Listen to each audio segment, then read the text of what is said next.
ले आवा देवरू दर्द के दवाई। का कहीं टूटता देहिया पथता कलाई, ले आवा देवरू दर्द के दवाई। अरे सूत गईली सैया से रतिया चपक के, ककरी भइल बा कमरिया लपक के, ककरी भइल बा कमरिया लपक के।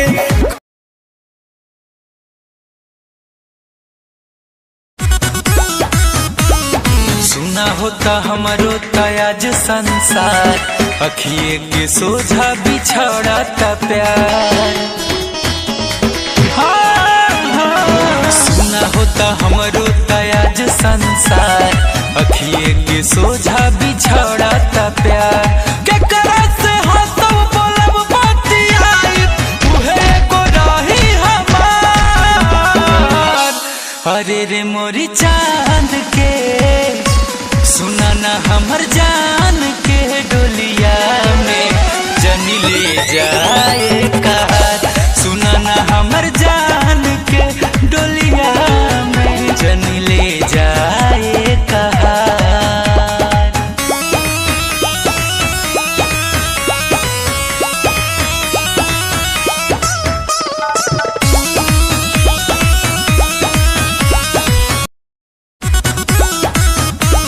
सुना होता हमारो तयाज संसार, अखिए के सोझा बिछड़ता प्यार।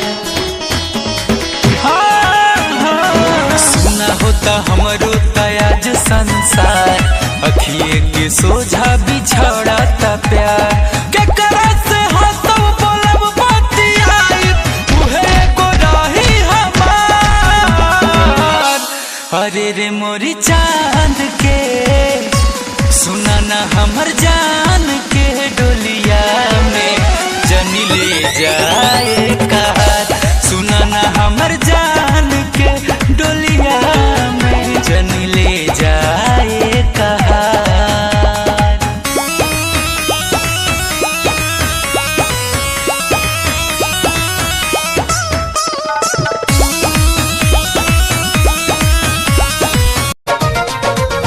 उफनता जीवा निकाली कैसे बहरा, डरता नहीं लागे न खरोच कहीं तहरा।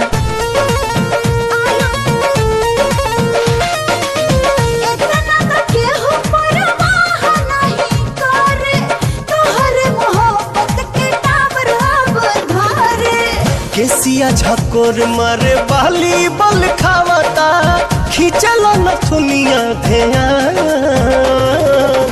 चोलिए में अटकल परान। जान महारे जमनिया ये रानी, पोरे पोरे भरल बानी।